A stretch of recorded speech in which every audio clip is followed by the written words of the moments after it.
Hi, this is Dr. Ron Kaiser once again with Growing Older with Enthusiasm. And today I'm really excited about the topic we're going to be talking about because it is such an important one and such a one that's asked for a lot. And so without any further ado, let me turn it over to Neil Haley, who's going to be asking the questions, and hopefully I'll be able to answer them. Well, yes, our topic today, and it's very exciting, always talking about winning in overtime, this amazing series that we're covering. And now we're going to break down winning in overtime more now by going to each individual area. And brain health is our topic for today. And I think a lot of times we don't take care of our brain starting at a younger age, meaning like in our teenage years, and we just don't understand how important the brain is. We look at, body looks and how do we look? Are we aging? And we really don't take an assessment of our brain health. And I think it's very important to focus on the brain. Sure. And, I think uh, unlike things like body health and figure and physique and so on, where you can see results, um, this is a little less visible, even though the results are really tangible. And it's kind of assumed that when we're going to school and so on, all this stuff is being taken care of. Somebody is helping us to achieve our maximum functioning of the brain. But there's a lot that we can do, and it becomes even more important as we grow older. 100%. Okay. So, I mean, I think that when did you, because again, you're a psychologist, you learned about brain health pretty early in your career, right? Yeah, but a lot of things that I learned, they're still in style, but some of the things that we know today, they didn't know in those days. And I know it's true for me and some of my colleagues in psychology, some of my colleagues in medicine, didn't really learn about neuroplasticity, the brain's ability to continue to grow and change and adapt to even if there are injuries to the brain to be able to take over repair functions and so on. But most importantly, that the brain doesn't stop developing uh, at any point in the lifespan unless you actively stop it from developing. And there are a lot of things we can do to continue to maximize our brain's ability to function. And I think one of the biggest losing in overtime is dementia, Alzheimer's, and that's where the really goes downhill. So we really want to focus on that because that's one thing in overtime that people are completely healthy everywhere else, just lose cognitive functioning and it's over. Everything else starts to fall apart after that. Yeah, it's definitely the thing that I hear about as people fearing the most. And, it's understandable. I mean, it's such a shame, for example, to be able to uh, have your body maintain you for decades when you uh, don't know what's going on, or even if you do know that there are things that you recognize that you're unable to do that you should be able to do in your own mind. So it's a real concern. Now, obviously, some of this is because over time, the lifespan is prolonged, so that some people who suffer from Alzheimer's or other forms of dementia maybe uh, wouldn't have lived long enough to experience it that way. Much the same way as in the last couple of decades, I've had some root canals. If I had died in my 60s, wouldn't have to deal with it. But that's not something I would want to trade for anything. Is the extra life. Um, and I do, before we go into the discussion in much depth, I do want to recognize uh, that some people are dealt different hands genetically. And there are some very, very, very competent people who seemingly have done all the right things to keep their brain active and still suffer from dementia Alzheimer's, other forms of dementia, and so on. And I do want to acknowledge this right off the bat, that there are people who may do the right things, still be unable to avoid it, in much the same way as is true for heart disease and almost any other disease, that genetics do play a role. But for most people, there are some things that you can do to delay or avoid a negative experience with your brain throughout your lifespan. All right. So let's go. How are we going to improve our brain health? Let's go. I'm excited to hear about this. Right. First of all, I think it's something that people have to recognize is a lifelong process. You know, it's not like you reach a certain age and suddenly you've got to begin doing some things differently than you've always been doing. But some of the things that are part of the lifelong process is to use the brain to continue to learn a variety of things, so that while many of us are highly focused on our careers throughout much of life, um, it's important to leave time to have hobbies, to learn other skills, because learning other things than what you normally do. And if you're a thinker in your job, doing something that's in the creative arts area, or playing an instrument, or things of this nature, uh, those activities tap into other parts of the brain. And the healthier your overall brain is, the more you're going to have the potential to resist cognitive decline. The other thing that's critically important, and I'm sure I've mentioned this before in other programs, but exercise is probably the single best thing that you can do to keep the brain from declining. It activates brain chemicals, neurons, and so on. It uh, adds to the oxygen in the brain. It does so many things. And I know this is very difficult for people to comprehend. How does exercise help the brain? But some people take it for granted that if you take a pill, if we just found a pill and we could swallow it and it goes to my stomach, that's going to help my brain.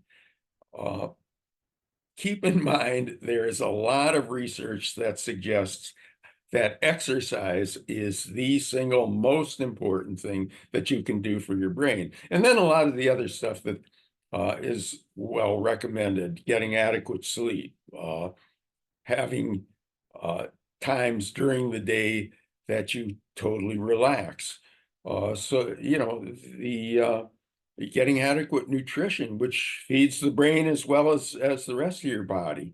So a lot of this stuff isn't magic. People are aware of the things that can be very helpful. As you know, Neil, I call them the non-negotiable four.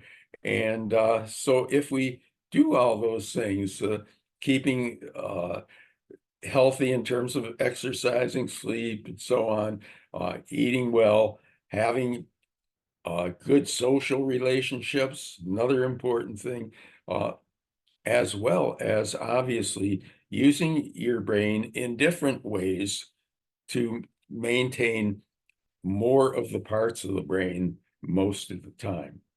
You know, and brain health, it's such an interesting thing when you talk about brain health in general, right, Dr. Ron, because it's something that we forget, but working out, exercising, you can feel it. Meditating, as you talk about sometimes, having times of silence. I am doing that on a regular basis where I'm really just, there's no music, because some people think, meditating with music, there's just absolute silence for 20 minutes a day.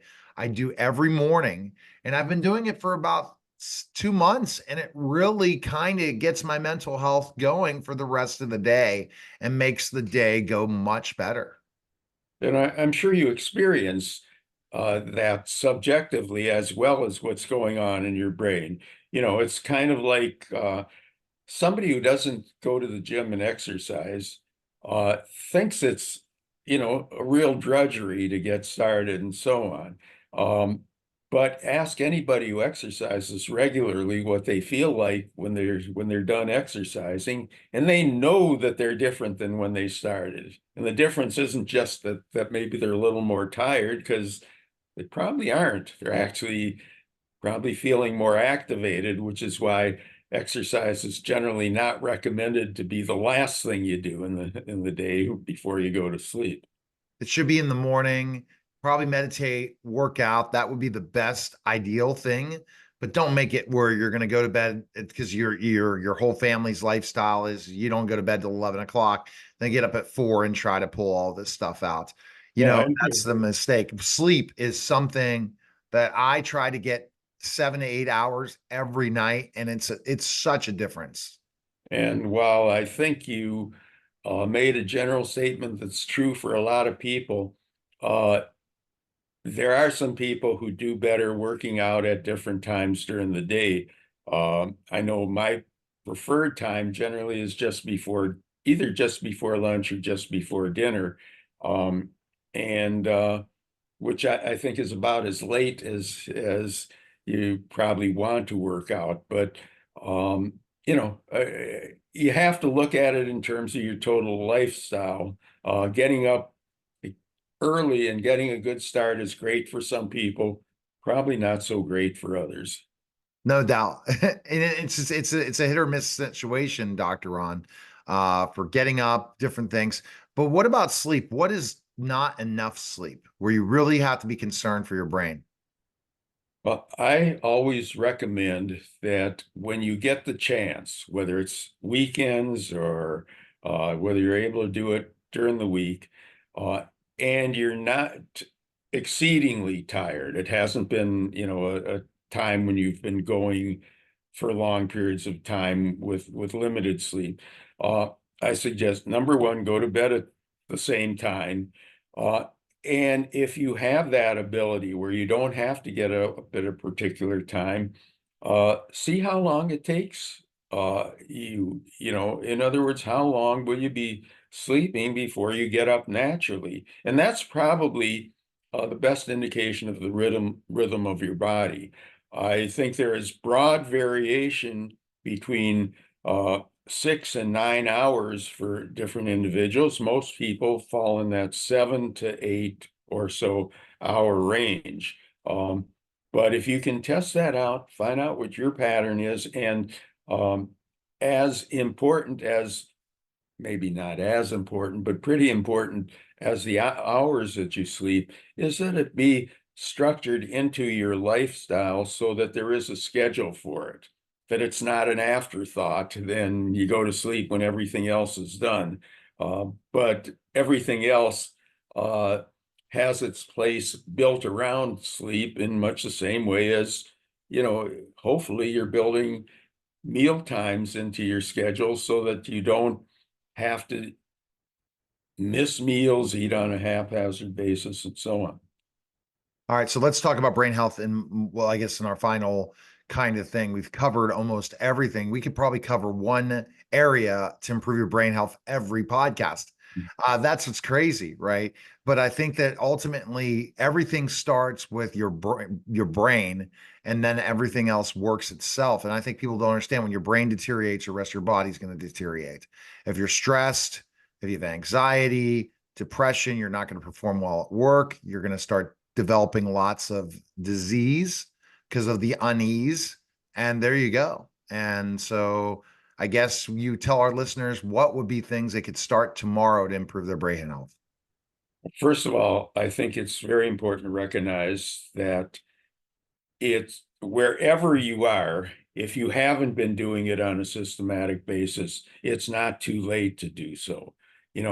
Just like so many other things, if somebody quits smoking at the age of 60, it's not really as good as if they never started, but it's a whole lot better and improves their longevity chances, uh, a great deal if they stop at that point. It's the same thing here, that if you uh, begin to concentrate on brain health, then it becomes important regardless of what age you start. Ideally, it's great if you've got parents who encourage you to learn an instrument or learn art if that's not going to be your field, so that you maintain interest in other things. But at whatever age, I guess the two things that I would encourage: number one, make sure that you're building exercise, and it can be, regular walking, or ideally it would have some weight training or resistance elements in it as well, but anything is better than nothing. And the second thing is begin to think about novel things, and in terms of learning. And I always encourage people to start, really simple, like, combing your hair with, or brushing your teeth with the opposite hand, or learning to unbutton uh, your shirt. I don't have buttons on this one, with the opposite hand.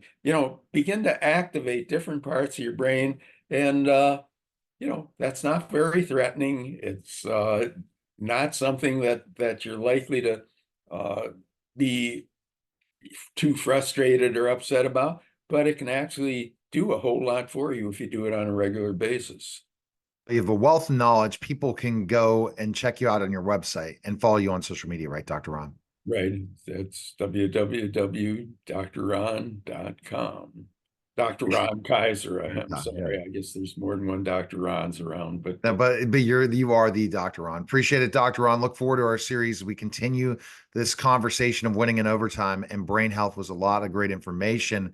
But it looks like every one of them we cover involve the non-negotiable four. When we go into each area of improving your health, it looks like these non-negotiable four are the game changers. yeah, if you want to live a long and happy and healthy life, and again, some people are unfortunate in that regard, but if you want to increase your odds of doing so, uh, there's there's no shortcut to the fact that there are certain behaviors that will do the most for you, and certainly being able to optimize your brain functioning, and doing the things that help you to get there is really terrific, and adds quite a bit to the quality of your life as you grow older. All right. Thanks again, Dr. Ron. Appreciate the conversation. That was Growing Older with Enthusiasm, the special series of Winning in Overtime. Take care, guys.